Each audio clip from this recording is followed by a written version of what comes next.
இன்றே டவுன்லோட் செய்து உங்கள் ஃபேவரட் ஷோக்களை என்ஜாய் பண்ணுங்க. இந்த கட்ரா தாலி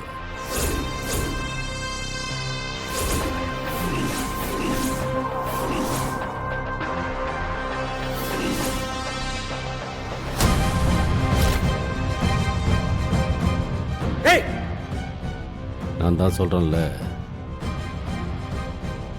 கட்ரா தாலி.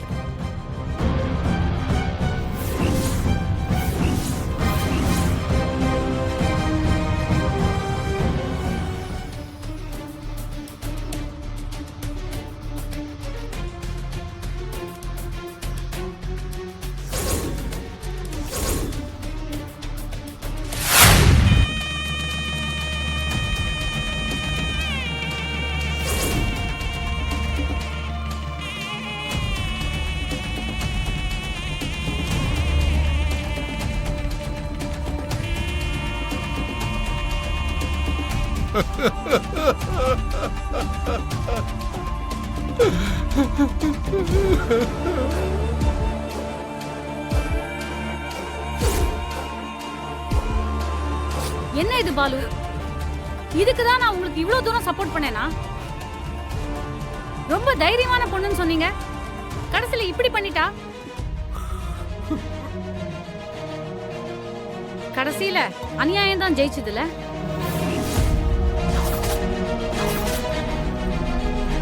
கிருபா, கண்டிப்பா ஒரு நாள் நீ மாட்டு வைப்பாரு.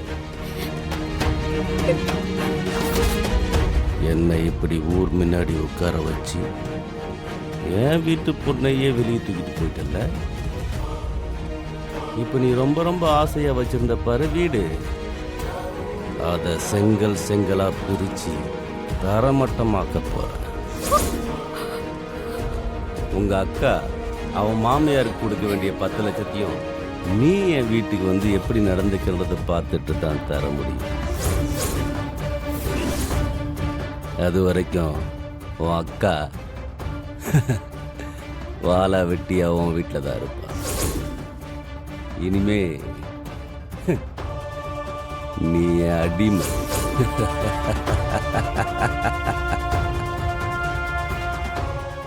இனிமேட்டு தானே ஆட்டமே இருக்கு.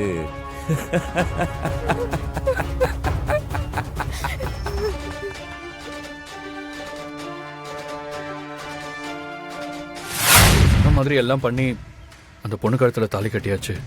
இப்ப தாலி கட்டினதுக்கு அப்புறம் அந்த பணத்தை கொடுத்துடலாம்ல. ஏய், பயமுட்டு போடா போடா. டேய் கர்ணா, நம்ம என்ன சாமியா கேட்டோன வரத்தை கொடுக்கறதுக்கு? பாவண்ண, இந்த பணத்தை கொடுத்துடலாம்ண்ணே. அதெல்லாம் கொடுக்க முடியாது. போ அண்ணா, அது வந்து ஏய்,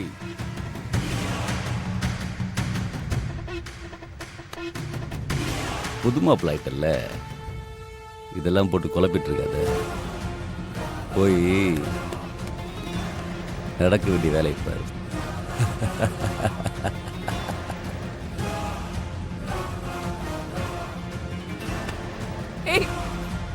கிட்ட மிச்ச பணத்தை வாங்கி கொடுக்கறேன்னு சொன்னேன், அதனாலதானே சம்மதிச்சேன். எல்லாரும் முன்னாடி வச்சு என் கழுத்துல தாலியை வர கட்டியிருக்க. ஒரு பொண்ணு வாழ்க்கையில தாலி எவ்வளவு பெரிய விஷயம் தெரியுமா? என் அக்காக்கு ஒரு நல்ல வாழ்க்கை அமையும்னு எல்லாத்தையும் சகிச்சுக்கிட்டு பொறுமையா இருந்தேன். ஆனா எல்லாம் முடிஞ்சதுக்கு அப்புறம் நீ பணத்தை கொடுக்க மாட்டேன்னு சொன்னா என்ன அர்த்தம்?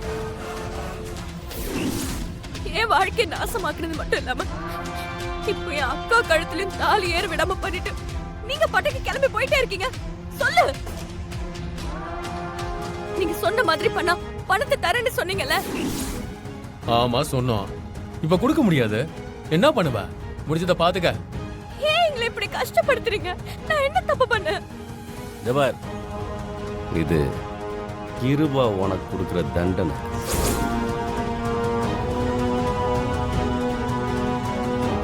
ஊர்ல உள்ளவங்களாம் என் பேரை கேட்டாலும் நடுங்குவானுங்க. எனக்கு எதிரா ஒருத்தன் கூட வாயை திறந்ததில்லை. ஆனா நீ ஒரு பொம்பளை, இதெல்லாம் தெரிஞ்சிருந்தும் என்னை எதிர்த்து என்னென்ன பண்ண, எவ்வளவு அசிங்கப்படுத்தின. அண்ணே, இப்ப எல்லாமே தெரிஞ்சுதானே பண்ணிருக்கா.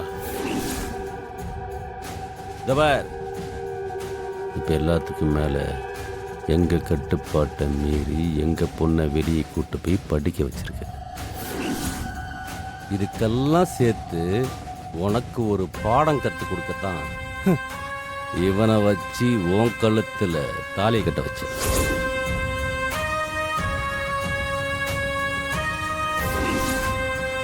இப்போ நான் உனக்கு கொடுக்குற தண்டனை என்ன தெரியுமா? நீ என் வீட்டுக்கு வந்து நல்ல மருமகளா இல்லை நல்ல வேலைக்காரியா இருந்து எங்க வீட்டு கட்டுப்பாடுகளுக்கெல்லாம் கட்டுப்பட்டு நல்ல பேர் எடுத்தனா அதுக்கப்புறம் அந்த 10 லட்சத்தை கொடுக்குறேன். அதை வச்சு உங்க அக்கா கல்யாணத்தை நடத்திக்க. அது வரைக்கும் 10 பைசா தர முடியாது. இதெல்லாம் நான் சும்மாவே விட மாட்டேன். மிச்ச பணத்தை கொடுக்கறேன்னு சொல்லி என்னை ஏமாத்தி கையெழுத்து வாங்கியிருக்கீங்க. ஆமா, உன்னை ஏமாத்தி தான் கையெழுத்து வாங்கணும். என்ன பண்ணுவ? இந்த உண்மையை வெளியே சொல்லி என்ன ஜெயிலுக்கு அனுப்பலான்ற எண்ணம் ஏதாச்சும் இருந்துச்சுன்னு வச்சுக்கோ, அதை இப்பவே குழி தோண்டி புதைச்சிரு. இப்படி வீரவசரம் பேசுற உன்னைவே கடத்தி வச்சு நீ காதலிச்சு தான் ஓடி போனன்னு சொல்லி ஊரையே ஏமாத்திருக்க. இப்படி செய்ய தெரிஞ்சிருக்கு. என்னை காப்பாத்திக்க என்ன வேணா பண்ற. எங்களுக்கு எதிராக ஏதாவது பண்ணணும்னு நினைச்சேன்னா உங்க அப்பாவும் உங்க அக்காவும் உயிரோடவே இருக்க மாட்டாங்க. உன் உலகமே அவங்க 2 பேர் மட்டும்தானே. போற வழியில வண்டியை வச்சு அடிச்சு தூக்கி ஆக்சிடென்ட் கேஸ்ன்னு மாத்திட்டு போயிட்டே இருப்போம். அவங்க உயிரோட இருக்குன்னு நினைச்சேன்னா இந்த உண்மையை ஒரு நாள் வெளியே சொல்லக்கூடாது.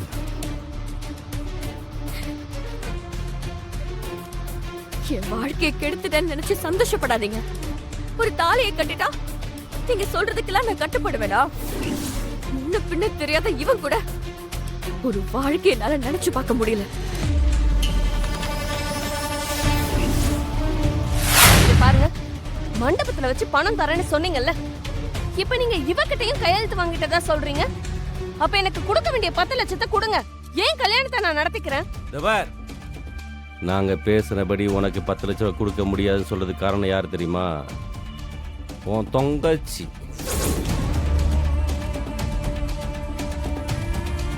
நீ எதுனாலும் அவகிட்ட பேசிக்கோ. நாங்க சொல்ல வேண்டியதெல்லாம் எல்லாம் அவட்ட சொல்லியாச்சு. எங்க கிட்டலாம் நீ எதிர்த்து பேசவே கூடாது.